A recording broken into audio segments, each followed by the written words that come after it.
She came to rest on a snowbank at the side of a highway. A teenage girl who could have been anyone's daughter. Her journey had taken her places no young girl should ever know.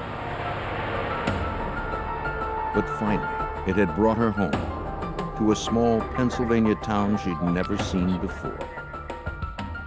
If only she'd survived, she would finally have known there were people who cared.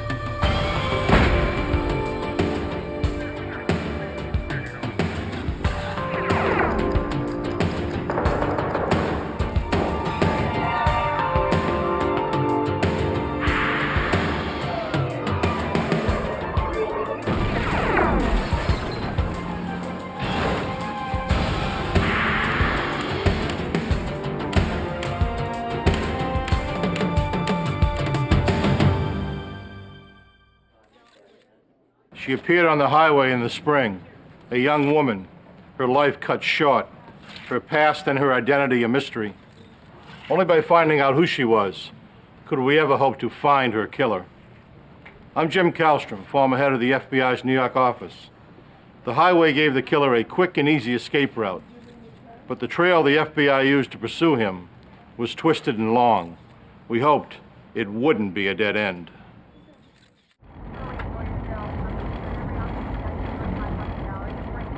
March 24th, 1993, Bellefonte, Pennsylvania. A late snowstorm had held spring at arm's length.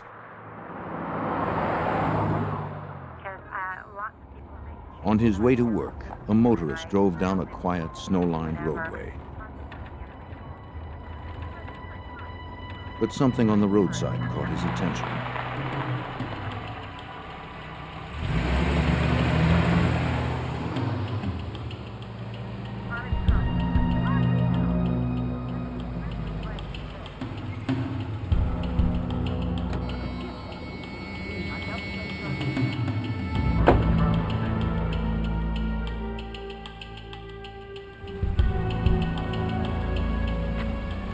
What he saw was unthinkable in this peaceful valley.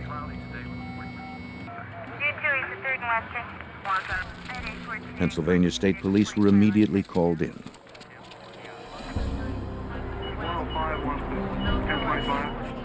A young woman lay dead on a snowbank near the junction of two major interstates.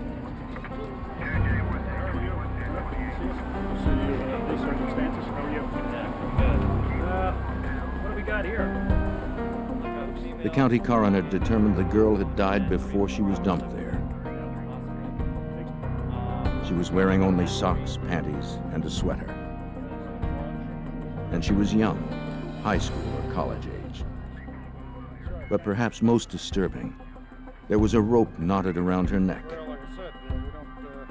And her hands were also bound. District Attorney Ray Gricar was at the scene, appalled by what he saw. What struck me is that someone had not only murdered this young woman, but treated her with such disrespect. The way her body was found haphazardly askew on this pile of snow suggested that she had been just thrown out as if she were nothing more than a piece of refuse along the side of the road. And it's something that makes you angry when you see it. Her body was taken away for an autopsy.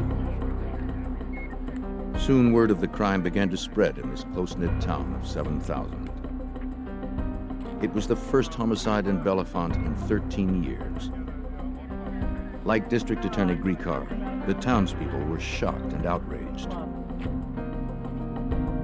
FBI Special Agent Randy Kohik was among them. He was drawn to the case well before the FBI was officially involved. That whole area up there is known as Happy Valley. It's a nice place to raise your kids. I lived there for 12 years. The crimes like this just don't happen there. And needless to say, to have a young girl's body dumped in your community is a heinous thing. They were extremely upset, and even more so, they wondered whether or not perhaps the murderer might live in the community. Detectives searched for anything that might help identify the girl. They found no purse or wallet, and little else.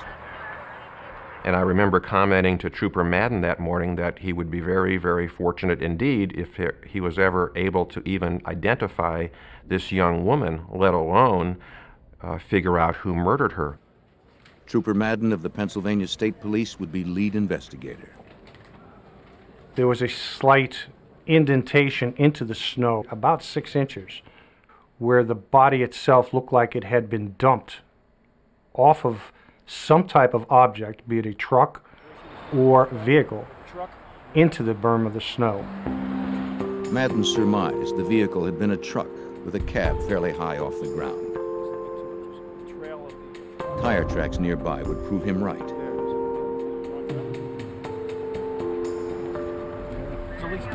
They were made by dual wheels, probably the rear wheels of a tractor-trailer cab. An evidence technician made plaster casts of the tracks to be sent to the Pennsylvania State Police lab. Examiners there would attempt to identify the brand and check for anything unusual about them. Then, if a suspect were found and his tires matched the tracks, the casts could help link him to the scene of the crime. Troopers fanned out to find clues. They searched both nearby fields and local Penn State University, but found nothing useful. The body was taken to Lehigh Hospital in Bethlehem, Pennsylvania. There, coroner Dr. Mahalakis would perform the autopsy, as Trooper Madden observed. The doctor determined the cause of death to be strangulation. There were no gunshot or stab wounds. The body's core temperature revealed the young woman had been dead less than 12 hours when her body was discovered. It seemed she had died some time before she was dumped on the roadside, as the coroner at the scene had guessed. Other tests indicated she had had sex before she died. Whether she was raped or had consensual sex at the time was not known. However, based on the circumstances, we believed at the time that a rape may have occurred. Dr. Mahalakis carefully removed the rope from around the girl's neck. Wait a minute, right here, Doc, there's a piece of hair, this black hair. Under the knot was a single dark hair. It didn't belong to this blonde girl. But was it the killer's? The hair would be sent to the FBI forensics lab in Washington, D.C., along with the knots for analysis. The type of knots could be important. They might help the FBI develop a profile of the killer. But the best clue came from the girl's left hand. There appeared to be something written on the palm. She had some faint numbers written on the palm of her left hand. They had been written on possibly in ink, and they'd been on there for some time as they had faded, and they were barely legible. It was thought by both Bill and myself that possibly this could be the lead we were looking for that could possibly lead us to her identity. Numbers, the writing was letters. indecipherable, though it looked like it might be numbers. That's pretty faint. Can you get that? Agent Kohig suggested experts at the FBI lab could make them clear enough to read. It was thought that perhaps we could have these enhanced by the FBI lab in Washington, D.C., so the skin was removed from her left hand and it was forwarded to the FBI lab. The girl's fingerprints would be run through a national database of missing persons. But the results would prove disheartening.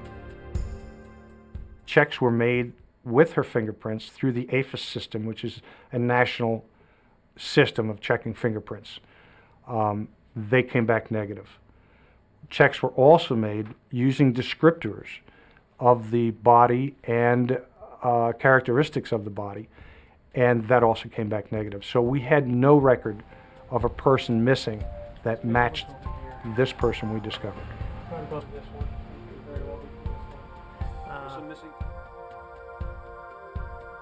Then, x-rays were taken by a forensic dentist. They could be crucial in identifying the woman.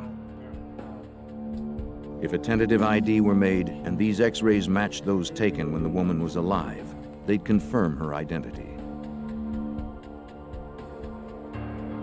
But first, she'd need to be visually identified by someone who knew her in life, which would be difficult after a full autopsy. Closing facial incisions made for the dental x-rays and masking contusions would take hours of painstaking work. To restore her to the way she looked in life would require the artistry of a skilled mortician. Stephen Mondock was just the man for the job. When we received her body, she'd been through quite an ordeal. You know, we had to put a little bit of makeup on her. We had to get her hair done. We dressed her. We made her look as lifelike as possible at that point. We then proceeded to take photographs that were eventually placed in the newspaper. Those photographs depicted her as more lifelike than she had looked when first found. But Mondock gave her more than a face. He gave her a name. When the coroner brought her in, he said, "We have a Jane Doe for you." And I said, "Carrie," I said, "you know, I don't like calling people Jane Doe." I said, "It seems so impersonal." He says, "Well, what are we going to call her?" And I said, "Well, she was found in Spring Township, right?" He said, "Yes." I said, "Why don't we call her Spring?" And I said, "Well, she was found in the dawn of the morning, so why don't we call her Spring Dawn?"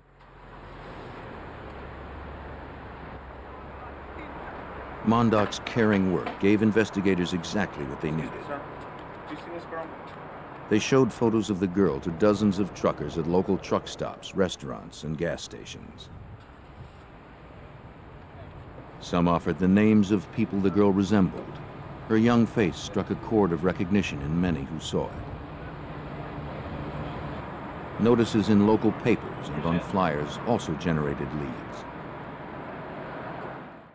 The outpouring of calls to the state police at the time was plentiful, and we had to sift through every lead to try to determine if this person was a local person. But none of the leads would pan out. Then, in late April, about a month after the body was found, the FBI lab called Trooper Madden. Their analysis showed the writing on the girl's left palm was a phone number with a Florida area code.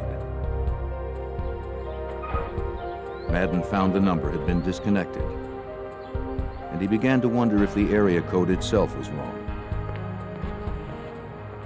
But it didn't seem right. It didn't seem to fit this particular case. In looking at this person, there was no tan. It seemed as if she came from a winterized area, somewhat similar to where we were. However, we did not know where. Madden's best guess was that she came from west or north of Pennsylvania, probably within a 12-hour drive from where the body was found. Madden also realized that there were 2 phone numbers written on the girl's hand, not just one. So he noted all the cities within the 12-hour radius that had both the exchanges she'd written down. Madden and Kohik would send the numbers along with photos and descriptions of the young woman to sheriffs and state police in those areas. Perhaps the information would trigger some leads.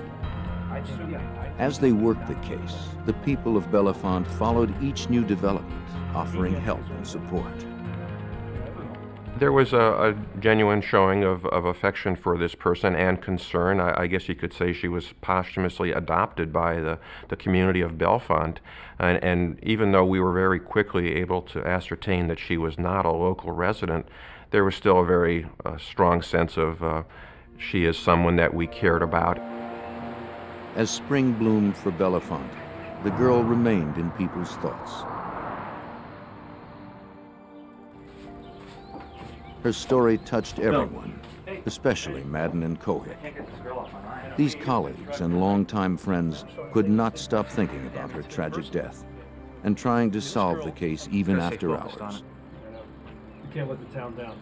At the time I was assigned to this case, I had a 17-year-old daughter, and Detective Madden had 2 teenage daughters. So I think for the both of us, we took a very strong personal interest in the case. As a matter of fact, it pretty much took up all of our time during our working hours, and we would often find ourselves talking to each other at night on the phone at our residences. Never was community support so strong is when Stephen Mondock began to prepare the body for burial. I had florists call donating flowers. I had hairdressers calling to do her hair. I had people donating clothing. I had ministers willing to give their services. The vault company, the casket companies. The cemetery where she was to be buried was actually at the bottom of a beautiful mountain where there's wildflowers growing. We had the monument company had was willing to donate a stone to bury her. It was just amazing how much the town all came together in an effort to bury her. More than a month after the body was found, it was time for a burial. Not only did the town want to bring closure to the tragedy, the body could not be preserved much longer. Still, Madden needed just a little more time. The last thing that we wanted to do as a police agency was to lose the body. In other words, we did not want the body buried at that point in time without identification. Just when the body could be kept no longer, a break in the case finally came. A sheriff's office in Maine received Madden's information packet on the girl. See what you think. Though he didn't recognize her face, he called one of the numbers written on the girl's hand. He had no idea who might answer the phone. Yes, hello, this is Sheriff. He reached Mark Rosenberg, a guidance counselor at a local school. Promising, given the girl's age. I'm Detective Staples. Thanks so much for meeting with me tonight. A detective visited Rosenberg and his wife at their home. I'd like to see if you can help me identify the woman in this. When the detective showed the Rosenbergs a photo of the girl, they immediately recognized her. Can you look at that for me, please? And when they spoke her name, it was eerily familiar. Dawn Marie Birnbaum. Steve Mondock's choice of the name Spring Dawn had been uncannily accurate. And I was shocked. I was amazed. It was just a strange coincidence. But it felt right. She was part of our community. Mark Rosenberg was one of the last people Dawn talked to before she died. Investigators hoped he could lead them closer to her killer. After a search that stretched from Florida to Maine, investigators had learned the identity of a teenage girl found dead near a rural Pennsylvania interstate. As they spoke to Mark Rosenberg, a guidance counselor at the school she had attended, he said she'd called him just days before she died, from a payphone. He'd tried to help her, but it was already too late. The school she attended was mainly for at-risk teens, like Dawn herself. She'd had problems with authority figures ever since her parents' divorce. In Indiana, where her mother lived, she'd been through a dozen foster homes and run away almost as many times. But at this boarding school, she'd finally found someone she could trust, her counselor, Mr. Rosenberg. As Mr. Rosenberg was talking to Dawn, the operator was interrupting, telling her to put more money in. Time was running out, and Mr. Rosenberg told Dawn to call him again so he would know she was safe. She said she would do that. He gave her his home telephone number, which obviously she then wrote on the palm of her hand. She said she'd call back, but in fact, she never did call again. The school would send Dawn's dental records to Pennsylvania, where forensic dentists would match them to x-rays taken at the morgue. The result would be a positive ID and a turning point in the case. The FBI entered the case officially under our kidnapping statute. Obviously, we had a girl who was found in central Pennsylvania laying in a snow pile, tied up, and who had previously been seen just a few days earlier in the state of Maine. So we have the interstate aspect. Now, we are aware that the investigation focused in Maine, where Dawn was last seen alive. Maine state police officers interviewed Dawn's friends, including Heidi Hansen. Heidi told them Dawn had been planning to hitch a ride with a truck driver, as she'd done about a year before. On that occasion, Dawn and another friend, Mandy Gray, had run off with a trucker named John Hoffpower. They dropped off Mandy at her home in Georgia, then continued on.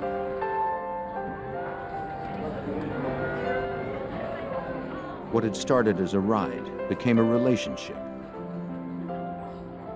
As the weeks passed, they grew closer.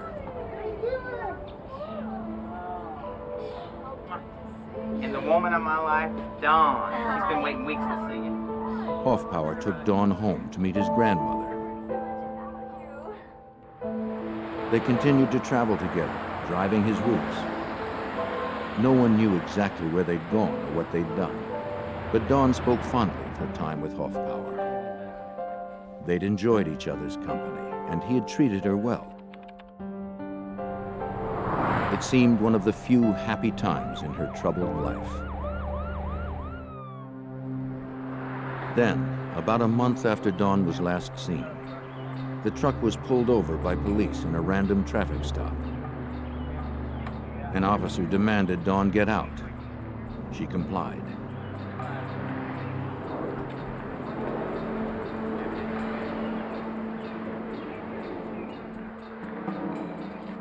When she gave him her license, it triggered a missing persons bulletin filed by her school. The officer told Dawn she'd have to come with him. When he tried to take her away from Hoffpauir, she pleaded to stay, to no avail. Police would bring her back to school. Since then, her behavior had been good, and she was due to graduate in just a few months. But things were not as they seemed.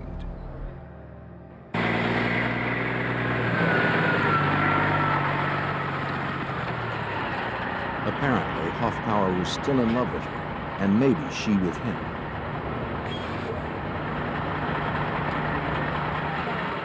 Though she hadn't seen him since their trip, he had tried to visit her at school.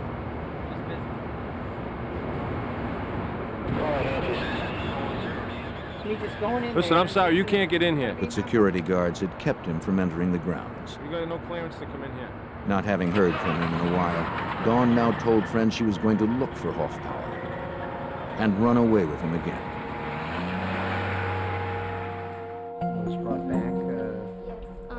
On the evening of Sunday, March 21st, 3 days before Dawn was found dead, she had snuck off from a movie theater. She told her friend Heidi she would hitchhike to the Dysart truck stop in Bangor, Maine, hoping to meet Hoffpauir. We got 2 agents down there ASAP and get me all the information. Hoffpauir now became a prime suspect, since Dawn was last seen headed to meet him. Agent Kohik attempted to track him down. Apparently, he lived in Mississippi. But Hoffpauir proved elusive.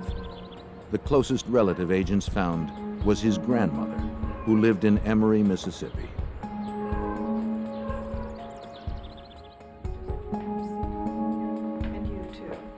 She welcomed them inside and told them she'd raised Hoffpauir as her own son. He was devoted to her. No matter where he was, he called her almost every day. He had even brought Dawn home to meet her. Now, when agents told the woman of Dawn's violent death, she was devastated. Then, she shared with them her own tragic news. Last September, a half year before Dawn's murder, her grandson had stopped calling her. He'd also stopped working and taking care of his pets.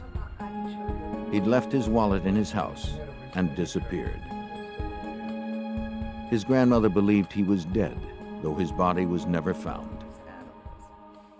His car was found riddled with bullets, and there was some reason to think that he had gotten into some trouble with some very unsavory characters and had met a violent end. Agents learned his car had been found in September 1992, a few miles from his Mississippi home, 7 months prior to Dawn's death. By a strange twist of fate, Hoffpauir's disappearance had led to Dawn's death. If Hoffpauir had arrived at Dysart's, Dawn would still be alive. Their star-crossed love affair had ended in a double tragedy. Now, with Hoffpauir presumed dead, Investigators' struggle to find Dawn's killer was almost back to square one. Investigators' most promising lead had gone cold. They again had no suspect in a chilling case: the death of a beautiful 17-year-old girl left dead on a rural Pennsylvania roadside. On a tip from Dawn's friend, Agent Kohick and Trooper Madden went to the Dysart truck stop in Bangor, Maine, where Dawn had said she was headed when she was last seen. Kohick from the FBI. How are you? I'm Detective Madden. I wonder if we could ask a few questions. They showed Dawn's photograph to the cashier, who remembered seeing her on the telephone a few weeks earlier. She was over there. Surprisingly enough, even though 2 months had elapsed, agents discovered that people recalled seeing the young blonde girl there standing at the doorway asking truckers for rides as they walked through. She was recalled by several people at the truck stop. And I guess when you know, you're a young teenage girl and you're out on the road like that, people take notice.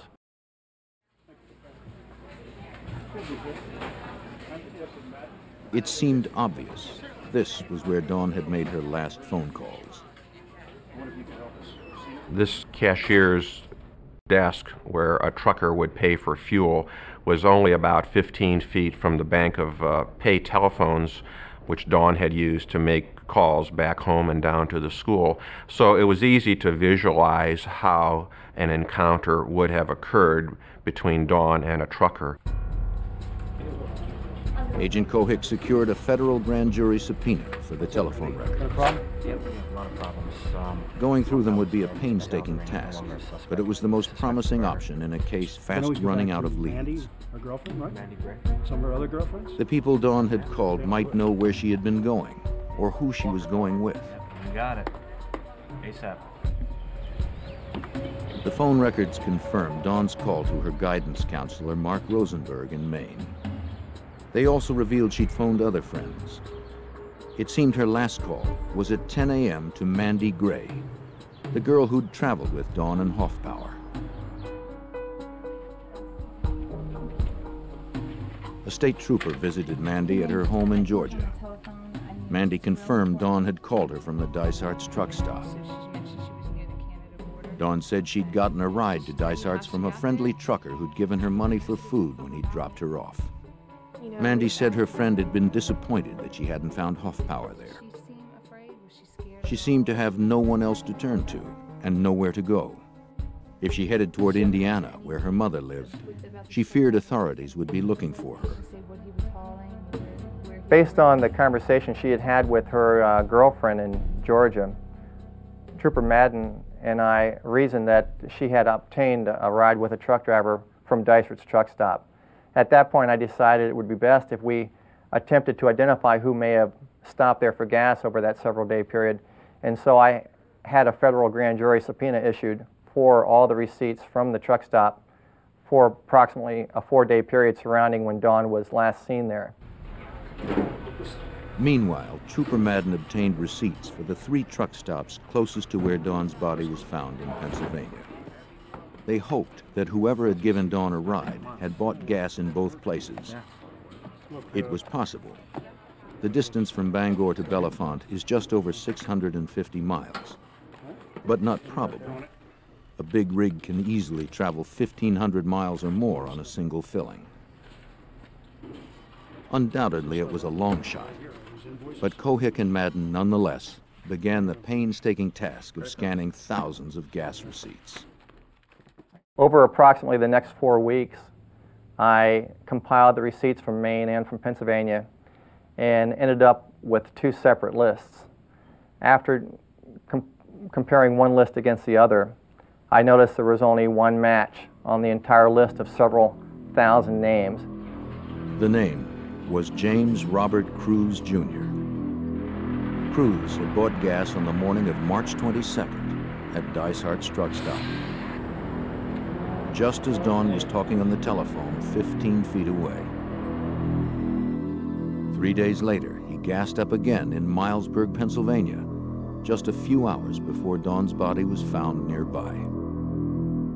So this was a big breakthrough for us. We have a guy who's in Bangor when Dawn is in Bangor, and in central Pennsylvania right about the time her body is found. The receipt showed James Robert Cruz Jr. worked at an Ohio trucking company. In response to a call from Agent Kohik, his manager verified the credit card purchases. Okay, I've got the records. And, Cruz was driving truck 44 on a route consistent with the events of the crime. Got the times, got the dates, got everything here. Agent Kohik and Trooper Madden now had a suspect in the killing of 17-year-old Dawn Marie Birnbaum. Okay, that sounds good to me too. Exactly. Investigators pursued their prime suspect, wanted for the murder of a 17-year-old high school girl Wednesday morning, then whose we'll go. body was dumped Sound near a good? Pennsylvania interstate. Mm-hmm. The man was a trucker named James Robert Cruz Jr.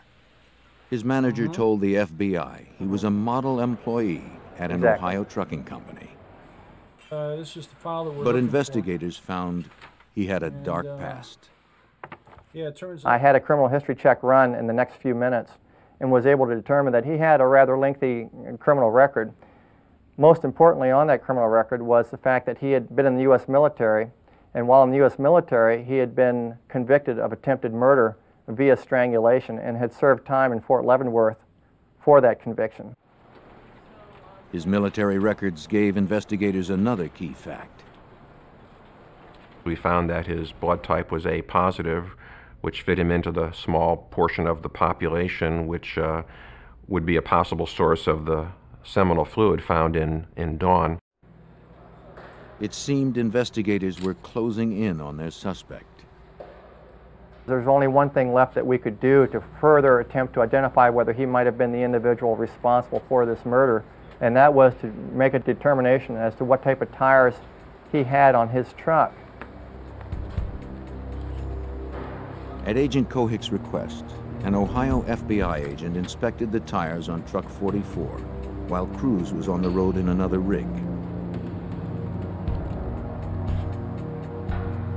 The tires were XD1, Michelin, low profiles, a fairly unusual brand. At the Pennsylvania State Police Lab, an examiner attempted to match that brand to the tire cast made where Dawn's body was found. He compared the cast to detailed photographs in a tire reference guide.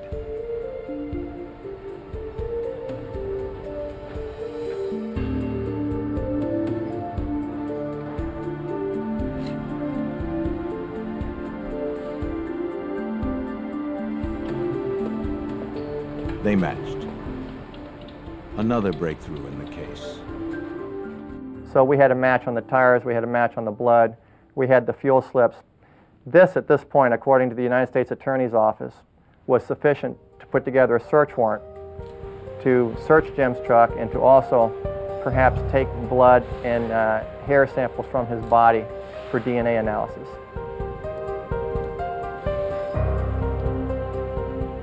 When Cruz was again away in another rig, FBI evidence recovery technicians examined truck 44.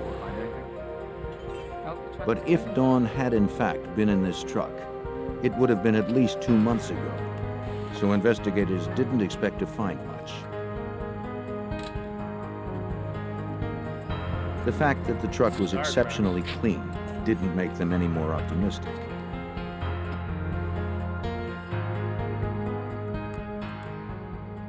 The search took pretty much the entire day, and it was an exhaustive search. We were searching both the tractor and the trailer itself.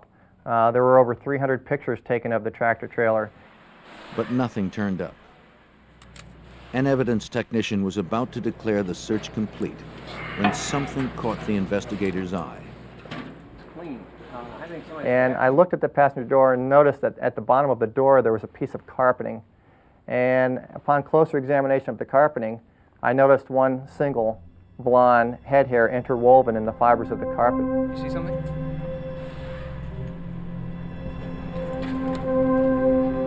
It seemed amazing, but there it was, Bill, come here. as if Dawn had not been quite ready to give up yet. What is it? It's like a blonde hair. The hair would be sent to the FBI lab for analysis. I thought it was a little bit too good to be true that this could be a hare from Dawn. When do you expect them, Joe? Now, investigators waited for Cruz to return from his run. Mr. Cruz, James Cruz? They told him they were looking for a runaway last seen at a truck stop in Bangor, Maine. Do you mind if we use your office? No, right there on it. Thanks, Joe. They implied they were talking to many drivers. Take a seat right here in the shed. Yeah, we know you have a... They asked to see Cruz's logbook for his record of travels on the days in question. The logs are government mandated to keep truckers from driving too many hours at a Gives kind of a time. history of where you've been. Cruz admitted he'd falsified his logs. Is it pretty accurate? Well, you know, it's Truckers commonly alter them to stay within legal limits. Pretty accurately where you've been. But it seemed Cruz's logs had been selectively altered.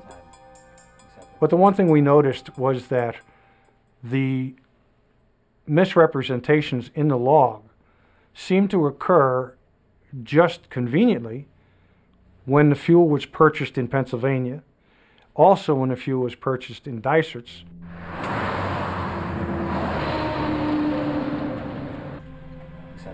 I'm sorry. In response to questions, Cruz calmly described his route.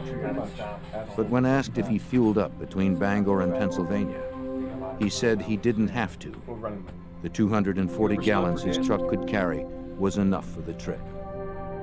Is this your signature on this credit card statement? I then suggested to him that I had a fuel slip indicating that he had in fact filled up his truck on Wednesday morning. He paused for a second and then advised that he did in fact recall doing that, and it was due to the fact that they gave free showers away at that particular truck stop in Mossburg. I asked him why he hadn't remembered it, and he said to me, well, I guess I just forgot. Mr. Cruz, we have a, we'll show a picture of Then, they showed him a photo of Dawn. We asked him if he had ever seen this girl before. At that point in time, he very calmly and casually stated no, he had never seen this girl, he didn't know her, nor had he ever met her before in his life. They told him they had strong evidence linking him to the crime. Dawn's phone calls from Bangor that coincided with his stopover there. Do you have any problem with that? The match of his truck tires to the tire tracks at the scene. And the match of his blood type to the type found on the body. He calmly chalked it all up to coincidence. I don't know how. At no point during the interview did any of his mannerisms indicate that he was at all nervous with my line of questioning. And as the night slowly went on, I think even Detective Madden agreed that he became less of a suspect for us, even though we had all this circumstantial evidence. He was just too calm and cooperative. Do you have any problem with that? Not at all. Cruz remained friendly, even when investigators produced a warrant for blood and hair samples. They would later learn from FBI profilers that such an excessively calm response can be a sign of guilt. On September 6th, results of the blood and hair analysis proved them right. The samples from Cruz matched the hair and DNA the killer had left behind on Dawn's body. With that evidence in hand, agents obtained a federal arrest warrant for James Robert Cruz, Jr. The FBI and the Pennsylvania State Police had identified the man who had brutally raped and murdered a young woman. On September 8, 1993, with a federal arrest warrant, Agent Kohik and Trooper Madden arrested James Robert Cruz, Jr. when he returned from another trucking run. As they made the arrest, Cruz suddenly dropped his easygoing attitude. One of the differences between the initial interview of Mr. Cruz and the arrest of Mr. Cruz was his demeanor. No longer was he the cool, calm, and collected person he had been during the initial interview that we had with him. Instead, Mr. Cruz appeared to be very sullen and was angry towards both Agent Kohik and myself. Cruz's arrest was the reward for determined investigators committed to catching the killer of a girl who could have been anyone's daughter. Just 6 months earlier, investigators had only a body in the snow near an interstate with no ID. He was charged with first, second, and third-degree murder, rape, kidnapping, and the federal charge of unlawful flight to avoid prosecution. But I'd like to take a few minutes here. For Dawn, the nightmare started as an adventure. On Sunday, March 21st, she left her friend Heidi at a movie theater near their school in Poland Springs, Maine. Dawn headed for Bangor, where she hoped to meet John Hoffman. A friendly trucker gave her a ride. She and John had been separated for months, and she looked forward to seeing him. But he wasn't there. She could not have known he was missing and presumed dead. Instead, her life would intersect with that of a much more sinister man, James Robert Cruz, Jr.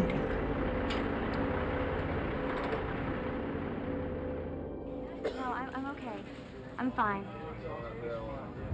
Dawn spent the day of March 22nd making calls at the Dysart truck stop in Look, I Bangor. was just calling to let you know I'm safe.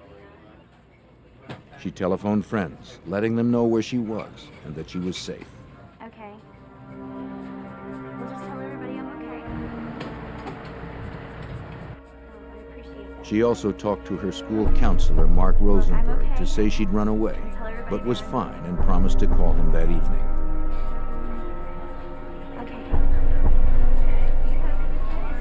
Oh, hang on a second. Hang on. She wrote his numbers on her hand for safekeeping.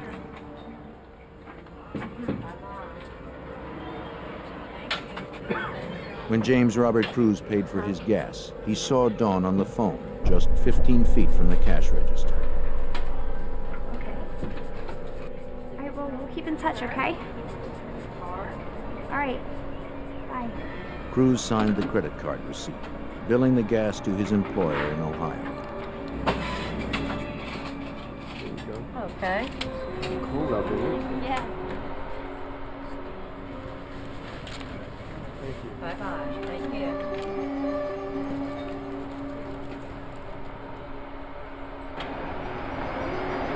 Hey, mister.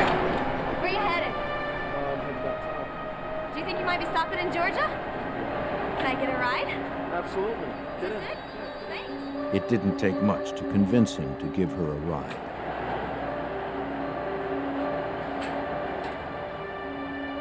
She and Cruz would head south.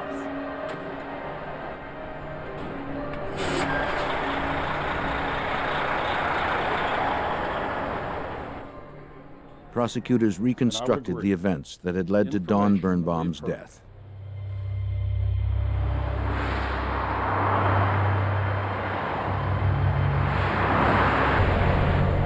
She had no idea of the danger that lay ahead. The hours she spent with James Robert Cruz would be her last.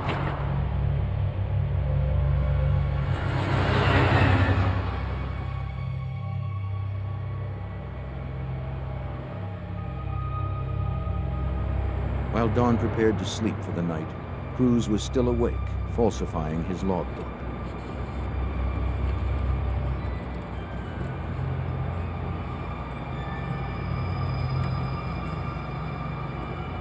Dawn would soon find herself a helpless captive, trapped by a cruel predator, with no escape.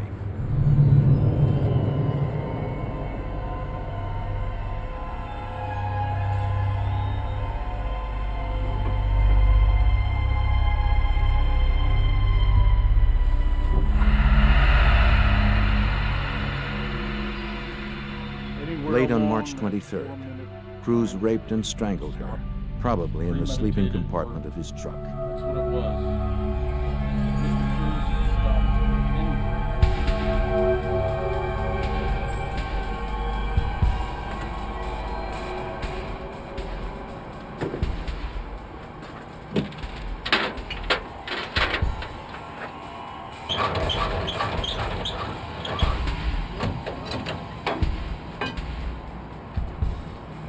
That same night, after buying gas in Pennsylvania, he disconnected his cab from his trailer at the travel port.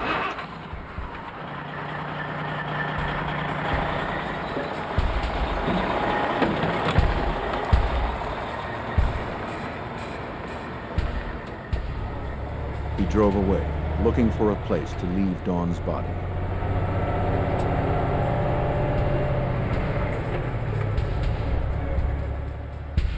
Cruz drove through the backwoods of Pennsylvania, anxious to dump the lifeless girl.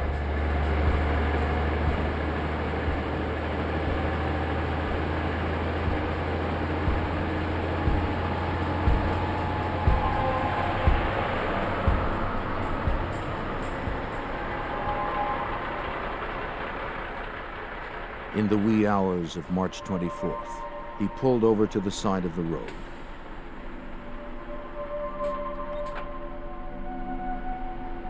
He pushed Dawn's body out of the truck and onto the side of a highway entrance ramp.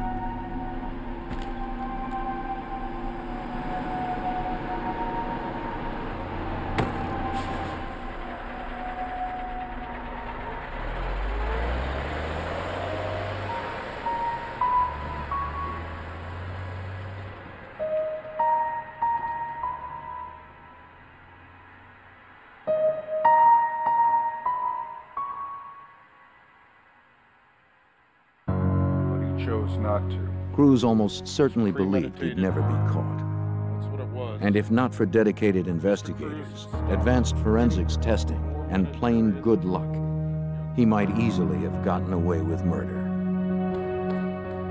District Attorney Ray Gricar served as prosecutor. And one point that I wanted to emphasize to the jury was how long it took Dawn to die at the hands of James Cruz. The pathologist testified that from the moment the rope was knotted around her neck, it took 4 minutes for her to die. Gricar's approach was effective. On June 14th, after 14 hours of deliberation, the jury found James Robert Cruz, Jr. guilty of first-degree murder. The judge sentenced Cruz immediately to life in prison without parole. He is serving his time at the Greene County Maximum Security Prison in western Pennsylvania. The legacy of this investigation, I would say, is the fact that at the beginning of the investigation, all we had was a young girl laying in a snow pile who had died a death no one should have to die. No identification on her for the most part, and a very strong concern among law enforcement agencies that she would not ever be identified, much less have the killer caught and convicted. We have Cruz behind bars. We have to make But it seemed Kohik and Madden may have performed an even greater service than they first realized. Sequenced with what we've got. At the time of the arrest, there was a lot of media interest in Cruz because in his own home state of Ohio, there had been a number of young women found along the highways and on-ramps over the previous year or two, and who had been tied up as well and left along on-ramps. A review of our VICAP database indicated over the previous 10 years there were approximately 600 young women that were found along the highways and who had died in a suspicious manner. We were not able to conclusively state that Mr. Cruz was involved in any of these murders. What we do know is that after the arrest of Mr. Cruz, the murders that we were talking about in the state of Ohio ceased. For Dawn Birnbaum, peace had finally come. The gentle people of Bellefonte will always remember her, and the killer who took her life and changed theirs forever.